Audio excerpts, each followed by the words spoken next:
Haven't seen you in a while. No, I haven't seen you in a while. No. Right, okay, we'll just make sure that that's close enough to you. So we'll just do a wee check on our sound to make sure that folks at the back can hear as well. So John, if you give them a wee warble there. Hello there. Can you hear me all right? Yeah? Good, good. Or maybe not so good.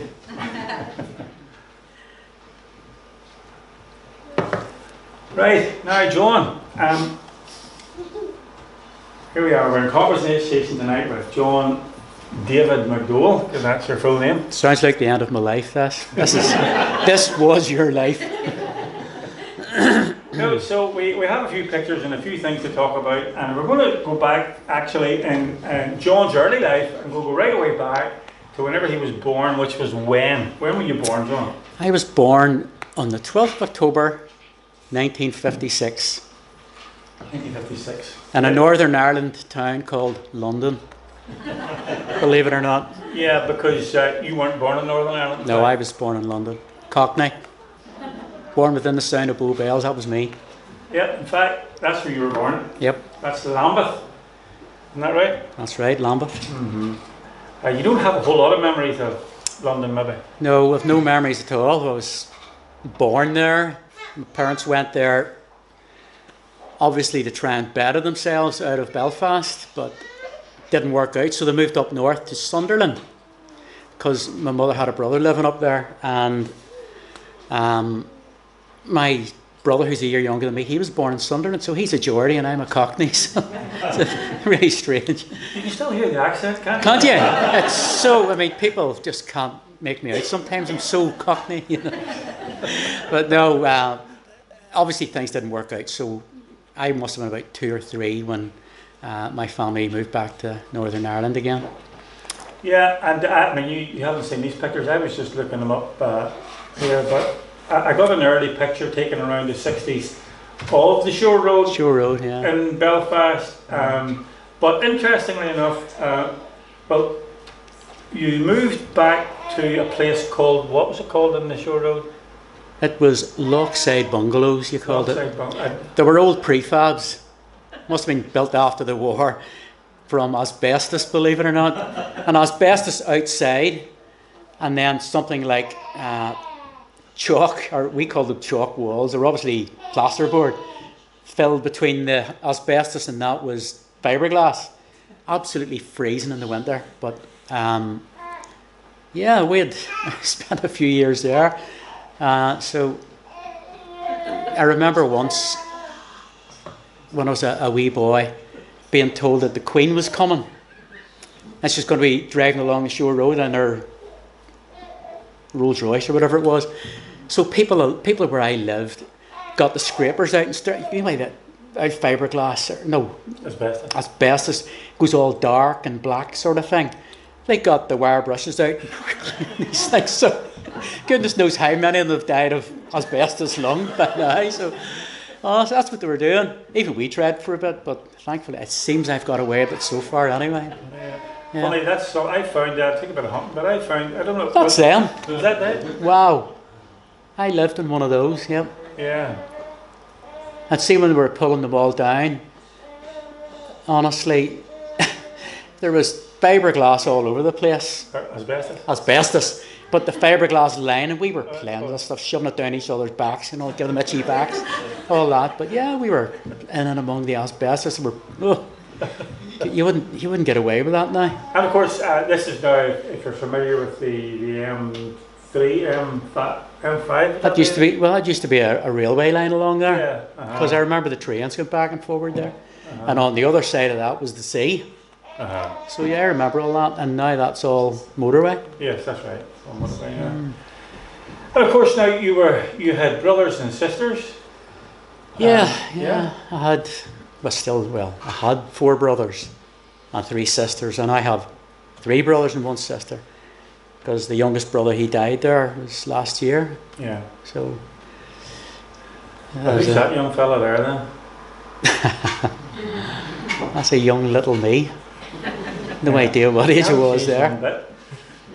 Well, I would like to think I've changed a wee bit. A grayer anyway. That's for sure. Yeah. So this is some pictures that managed to get some of your family, more recent, obviously. Yeah. So what's the name of your sisters and brothers there then? Well, the ones I'm seeing on the left there, that's Shirley at the top, Virginia in the middle. I think that's Virginia at the bottom again. Patricia's top middle. Yeah. Middle, very middle, is the three younger boys. Yeah. And the youngest one of those three, he died last year. Yeah. But what age was he then? He was 52 or something like that. Yeah. Yeah. But that's the little family you grew up, 8 of you all together. Yep, 8 of us. And, you lived down then on the Shore Road, but then you didn't stay there so long maybe? No. Well, the Shore Road, I loved living on the Shore Road because I had good friends there, and the gypsies used to come every year sort of thing, set up camp in one of the streets, all their caravans lined up, and they all came with horses. This was a great gypsy thing, horses and ponies.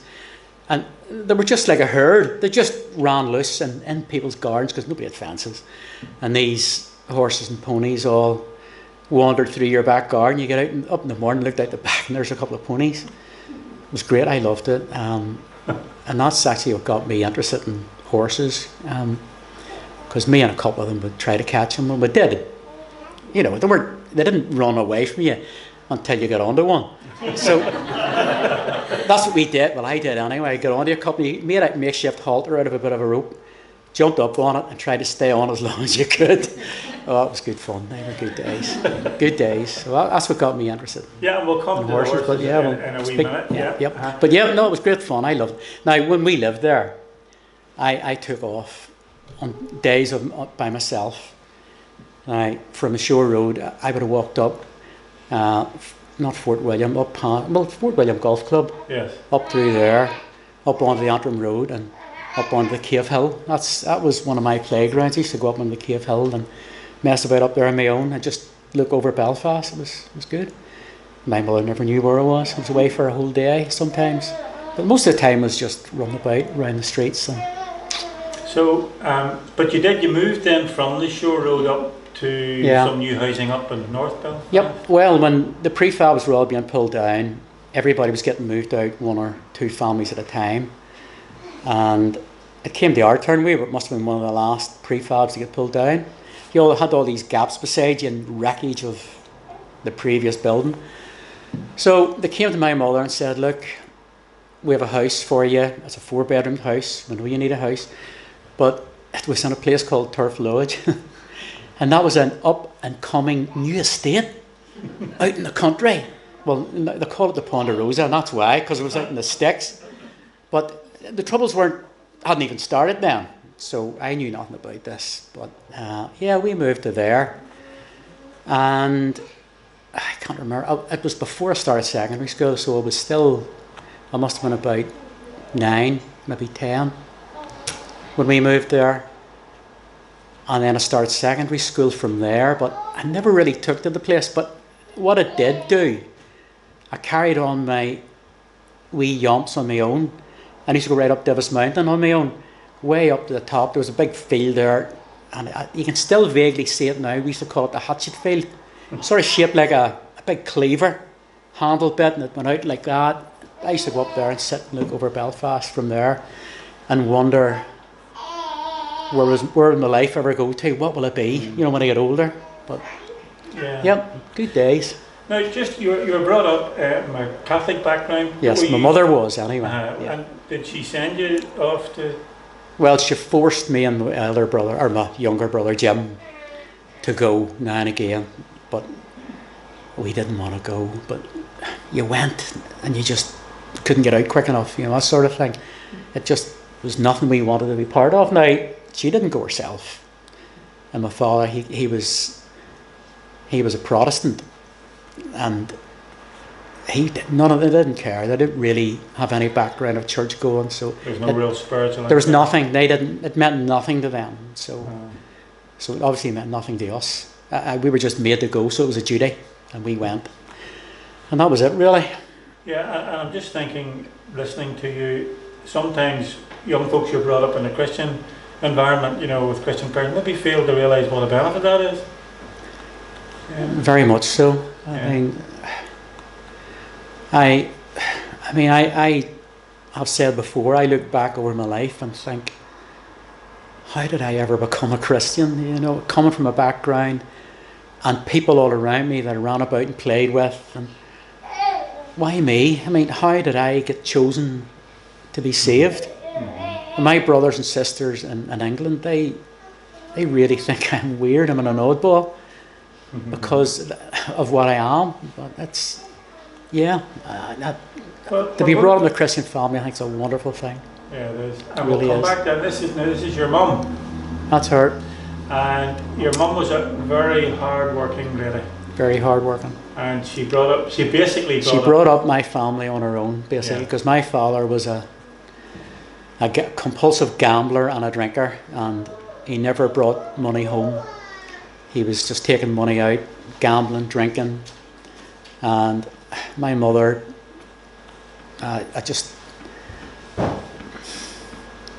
she worked really hard. Mm-hmm.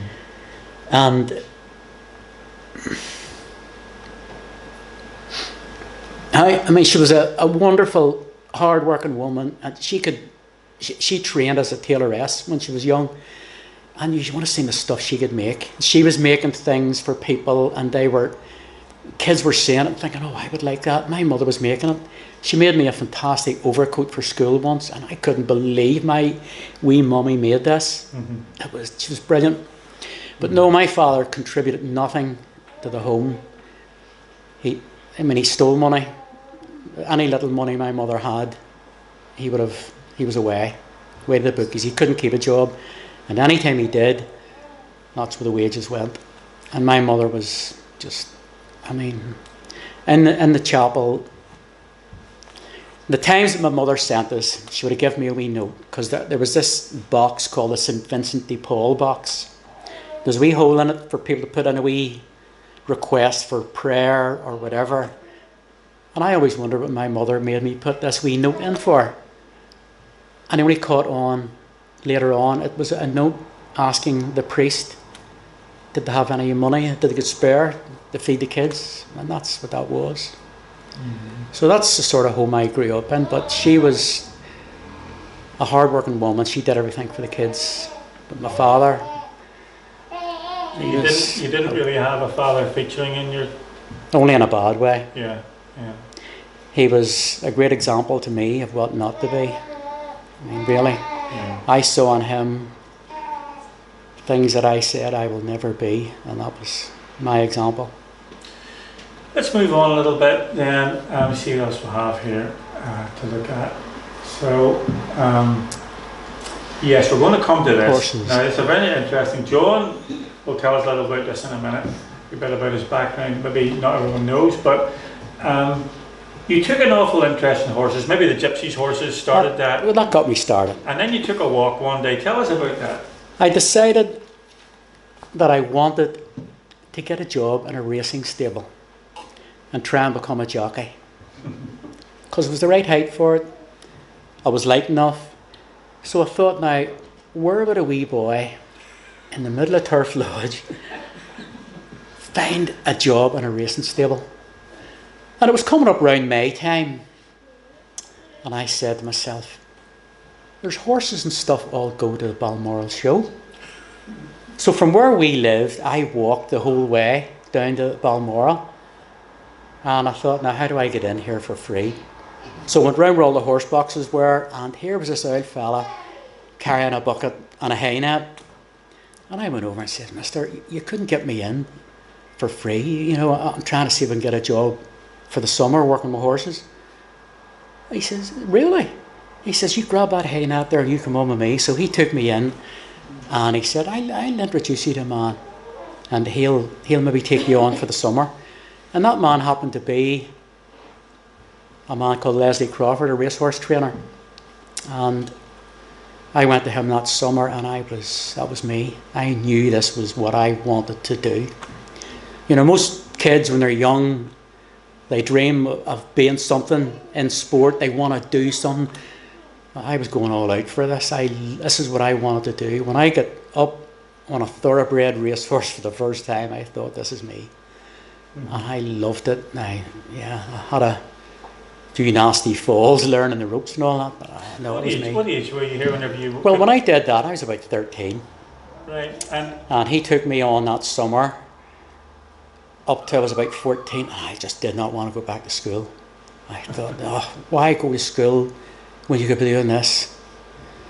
So the troubles had started by this stage, and getting a bus from where Leslie Crawford trained. When he trained, he had racing stables down there, halfway between Malyle and Donegal.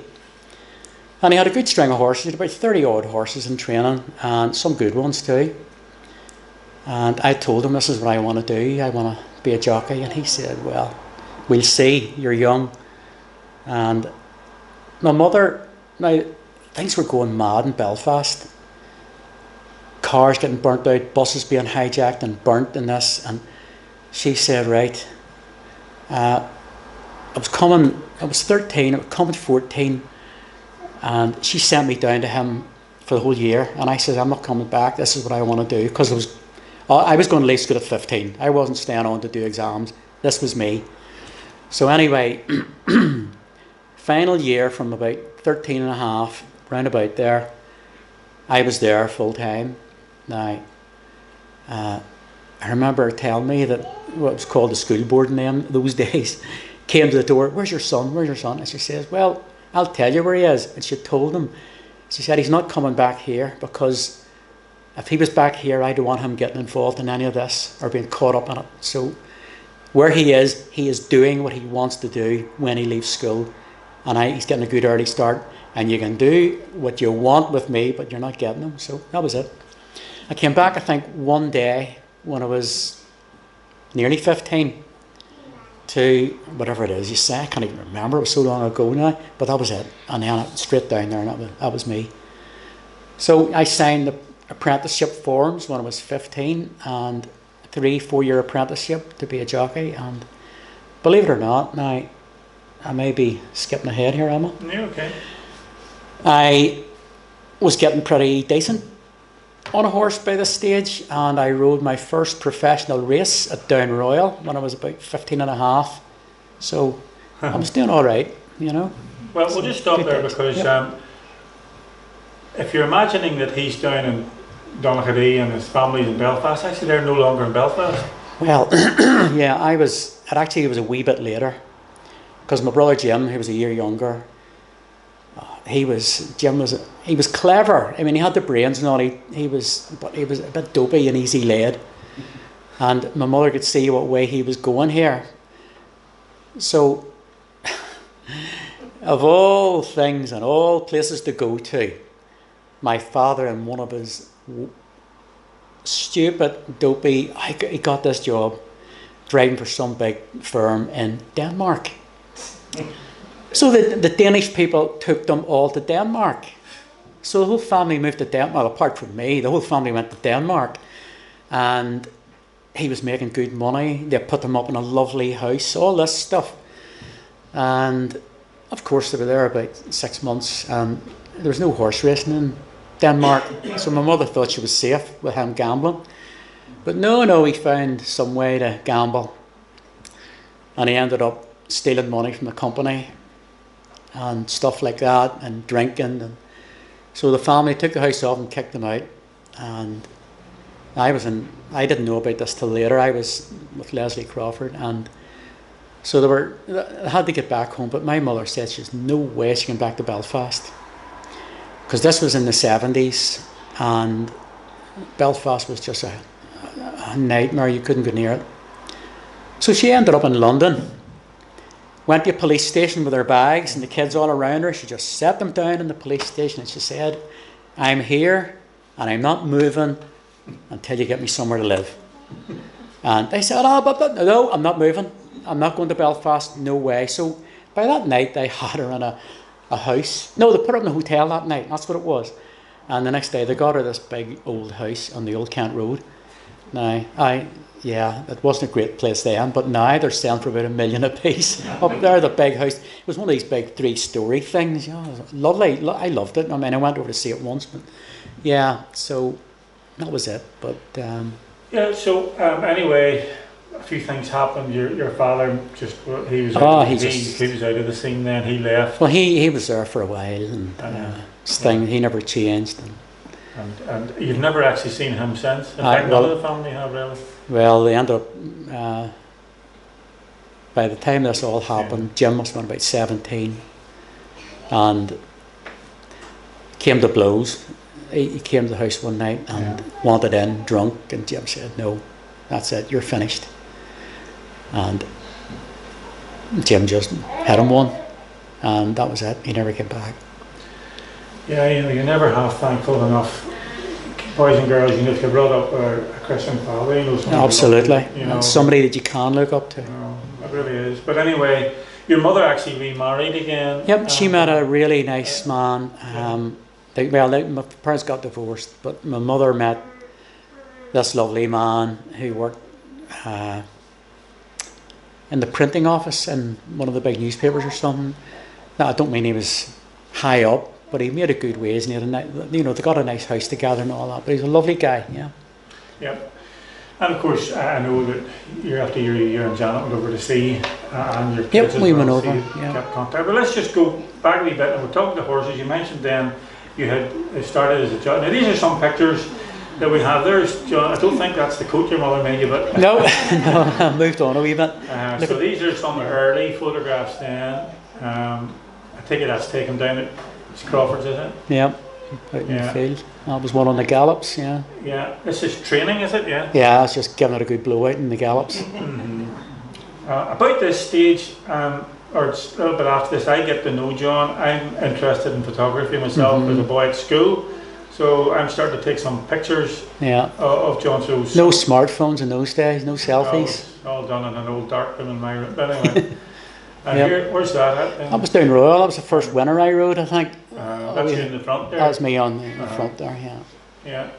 And it's steeplechase rather than flat, so it means there's jumps. Yeah. Well, jump racing, you can be a bit heavier. Flat racing, you're maybe riding about 8.5 stone. What weight were you riding? Well, I was, my natural body weight was around 9 stone then, so there, he would have been carrying about 10 stone in a hurdle race. Well, there you are in your colours, is it? Oh, I haven't seen that one. Yeah. Good old days. Different colours for different horses, different owners. They all had their own colours. Yeah. Yeah. So this is the middle one. It takes another jockey with you. Oh, I was one of the guys I knew. Yeah. Yeah. Some other races because you raced all over Ireland. Every course in Ireland, I would say. I'm sure I was at. Yeah. Yeah. Yeah. Galway and Bray, all over the place. Yeah, the Curragh, Punchestown, Navan, Naas, Leopardstown, everywhere. So these are all pictures of John, and of course there's a number of newspaper clippings that you have. I just stuck one in there, just one where you'd won a double. I think I was at that time. 2 winners in the one day. Yeah, that was good. Took some photographs. Yeah, that was good. And of course, for you it was about the horse and about riding a horse. Oh, it's just lovely feeling. It was just beautiful when you got on a good horse. There was just something lovely about it. Something that could go a bit. And I'm going to come to the other side if we get a chance. And here we are. It's a nice picture of you just coming over. That was one of my favourites. I was a winner that day too. And you rode in England as well. I did. Yeah. You went to England, but something brought you back. Went to England. Yes. I had met a girl. Well, I hadn't met her. I knew her already, but didn't really know her until about a month or so before I went to England. I thought to myself, do I go here or not? Yeah. But yeah, I had already told this man I was going over to work for him, and I went, and I was there for about 4 months, and I got a few rides, and I think I could have done well over there. But I was drawn back. Yeah. Let's just think about that for a minute. Because, you see, in the stables where you were the stable jockey, a girl started as a groom. She was also a bit horse mad. And so she started as a groom. That was a nice 70s picture.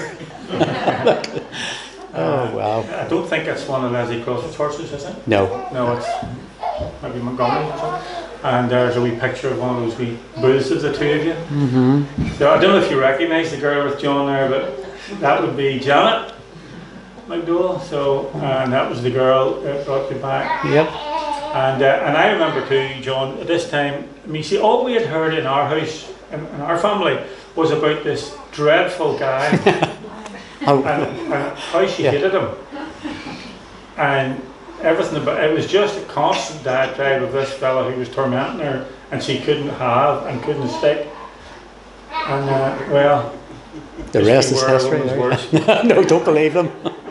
So that's my youngest sister Melody in the front, Janet, and obviously yourself. And then he started to join our house. I would see him coming, and this is a young John, getting to know him. And can I just say this? If you want evidence of what Jesus can do to your life, I know John before he was saved, and I've known him since he was saved. And I could see the transformation very quickly in what happened in John's life. But maybe let John talk about that. And there's who's that fella with you there? I look awful big. Anyway, who took the picture? I don't know. So, we're going to move on then to just finding faith, because you started to go with Janet. Janet wasn't a believer either. She wasn't a Christian.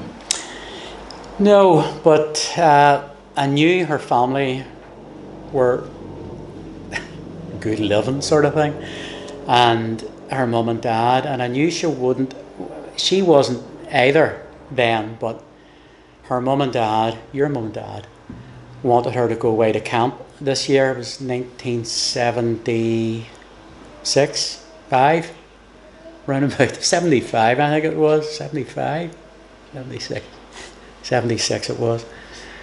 And she went away to Kilkenny with Brooklands and Dundonald there. So I thought, yeah, all right, away you go. And, as long as you come back and you haven't changed any different. But she did come back different. And she started telling me that she got saved, and I hadn't a clue what she meant by this. It was all just talk to me, and I thought, well, that's nice. That's nice. As long as things didn't change with us, I was happy enough. But then as we went on,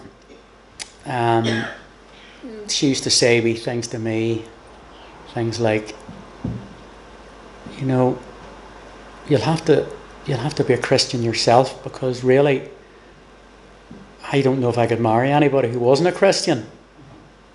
So I thought, how do I get around this? And your mum and dad, good Christians they were, they wouldn't have been happy about it. So this went on for the next, I don't know, many months. And she eventually got me talked into going the next year with Brooklands to another camp down at Bray. So I thought, oh dear, what do I do here? Well, I didn't want to mix with them all, because they're all, Christian people, and I don't know what to say and do around these people. So I thought, right, the plan was go, play along with it, smile and pretend. That was it. I was going to try and act the part. Who thinks things like that? But that was it. I didn't want to lose her, but I didn't want to become religious, But anyway, I went away, and I wouldn't speak to anybody, or going down in the minibus, sat and looked out the window. I thought it was such a long journey down there. But we got there, and it was all people from Ballybean and stuff, so it wasn't as if they were all polite and brought up. So I got to see what Christian people were like, and I thought, these people are real people. They're not holier than thou. They're all real down-to-earth people. And it was only a week, but it was a week that really changed my life, because one big guy in particular, Billy Tullerton, you called him, and you couldn't have got more Ballybean than Billy. What about your brother? Are you saved? And I thought, what are you talking about? This was Billy. He took your hand and in there broke your hand shaking it. And he wasn't one of the leaders. He was just he was going down for the week. But I really got to love Billy that week and see how Christians lived. And it must have been about 3 or 4 days into the week, Drew Craig was speaking. He was the speaker that week. Can't remember what he said. It was about the 3rd or 4th night there. And what he said really convicted me, and I thought, well, I didn't know what conviction was, but it really made me think, I want this for me, not just acting the part. So, I mean, I got saved that night. And I thought that was it. But now, somebody said to me, it was the next day or whatever, would you like to read a wee verse of scripture the next morning? Well, I'd never read a Bible in my life. So I thought, well, yeah, I suppose. Well, there's a Bible there. Find a wee something in it if you want to read. So I hunted through the Bible. You know where you just open it at random and think, speak to me. Well, the one verse came up, and it was Isaiah 53 verse 6. All we like sheep have gone astray. Each one has turned to his own way. But the Lord has laid on him the iniquities of us all. And that was me. That was speaking to me. So that verse has stayed with me through my life. That was the verse that spoke to me. But that was the week it changed my life. So then I had to come back and at least try and act different. It was hard, you know. I mean, I did tell the people I worked with that I was saved when I got home. And they were all going, oh, really? You know, so, yeah, it was strange. And then trying to act the part as well, that's not easy. Anybody ever thinks being a Christian is easy? There's nothing easy about it. I've found that every day of my life since then. That I look and see what I am, and I'm just not. That's those songs. I mean, that Jesus paid it all. It breaks my heart hearing it, and all for Jesus. I don't give my all for Jesus, but it's what I want to do. That's what I'd love to do, but it's hard. Christian life is hard, but I wouldn't have it any other way, because I know where I'm going. Amen. And I know my family, and I know they're the same. And I have great joy looking at my daughters and my grandchildren and knowing that they're going to be safe with the Lord, you know. So yeah, no, it's not an easy life. It's hard. But it's a wonderful life. Yeah, it seems like a paradox, but it is true, you know. But the job I had, I mean, people will say that was a strange thing, but no, I loved what I did. Yeah. I loved being a jockey, and I would never have changed my life. And yet, it came to a point whenever it didn't quite mix with the, not horse racing, but what would... Yeah, I you know, I had these different thoughts. You know, I went on for another year or so afterwards as a jockey and thinking to myself, you know, you get these wee thoughts in your head. My father was a compulsive gambler, and here's me riding racing. People gambling, betting on things that I'm riding. Should I be doing this? So I thought long and hard about that, and I thought I probably shouldn't be. And now, don't get me wrong, it wasn't just that. I knew then I wasn't going to make my fame and fortune at it. I could have been good, but it's like most sports, if you don't have the backing, you will not make it. But I knew that. And that was easy enough for me because to give up, because I knew as a Christian I couldn't live with people gambling on horses I was riding. So yeah. Let's just quickly go through that. You mentioned there's Big Billy. That's Billy Tullerton with the big red tie. The other guy actually is David Bryce. Now David Bryce became a Presbyterian minister and moved up to Donegal. He's from Ballywalter. His father actually came to Bally Albert Gospel Hall. But anyway, this is a picture taken from, I think, the Chronicle of your wedding day. Yep. Now, it had a bit of a headline today. Yeah, could you imagine that headline now? Could you imagine? I mean, that's But of course it was innocent and funny then. So that's you and a wee. So they set off in their wedding in a horse and cart, and there's Oh you. dear. Oh dear, dear, dear. So stylish. Oh, Velvet jackets. style never gets old, doesn't And it? of course I got the brother I always wanted. I had two sisters, which was wonderful, but I always wanted a brother.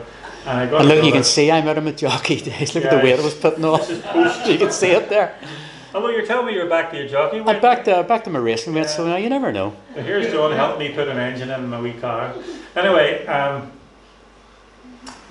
so you moved on, and here Yeah. are a couple of pictures of your later work, and this is one of your jobs. Yep. Me and Ivan McKeown, we built Portavogie Harbour. We built it. We took a few people along with us, Charles Brandt and a few friends, but basically Ivan and I built that harbour. And that fella with us was Kenny Hughes. And Kenny, actually, when Ivan and I were working there,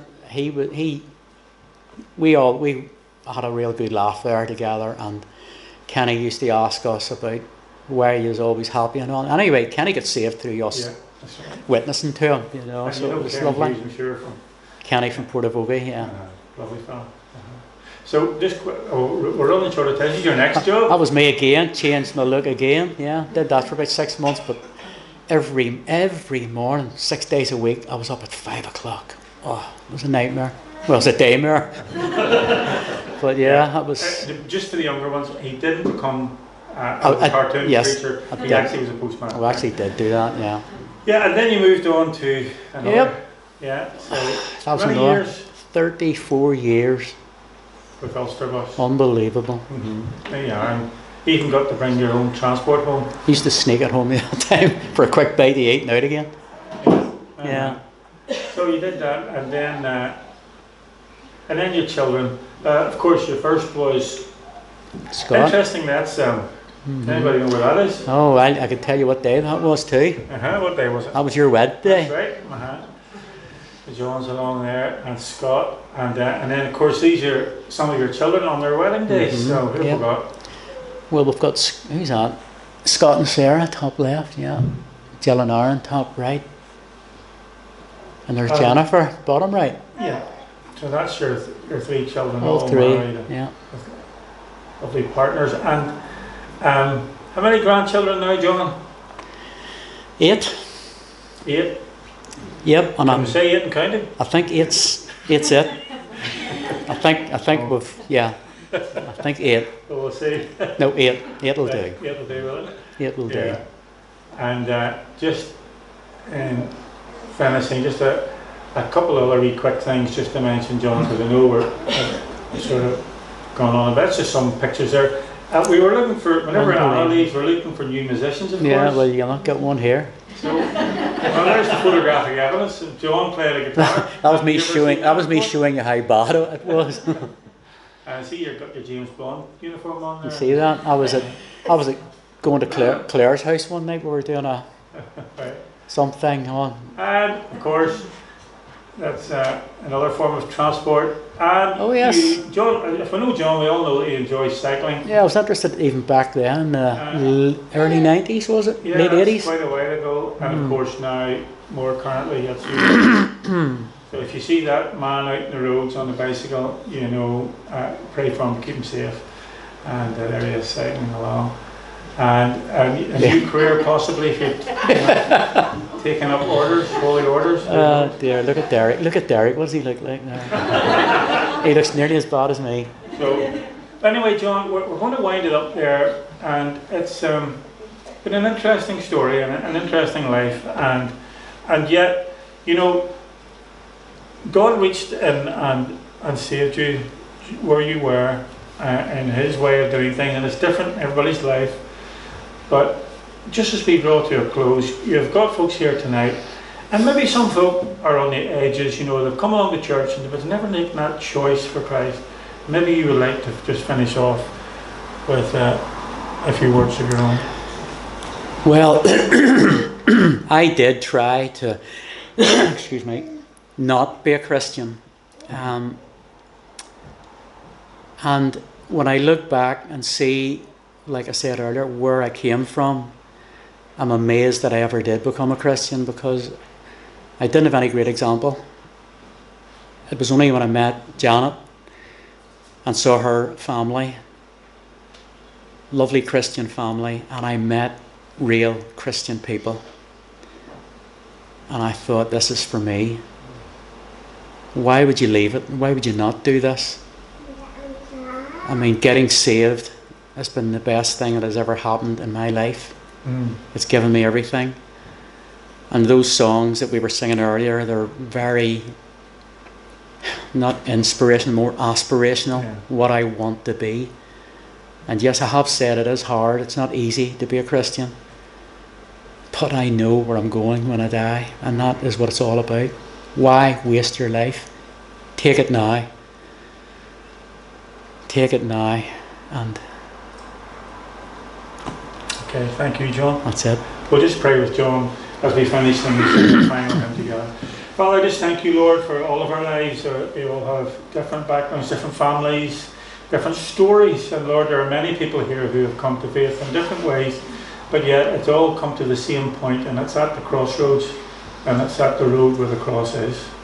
And we thank you, Lord, that he met Jesus Christ, that John met Christ met him, and Lord, he gave his life to you, and you're keeping him safe every day. So I pray, Lord, for folks here maybe tonight who never quite just, they've never made that conscious decision, I have decided to follow Jesus. And that, Lord, tonight be a night that you speak deep into people's hearts. And let them see that it's not a magic trick, it's not a high religious thing, it's having a relationship with Jesus Christ and surrendering to him. So I pray in the Lord Jesus' name you bless John and his family, and I pray you bless each one of us here tonight as we part. In Jesus' precious name. Amen.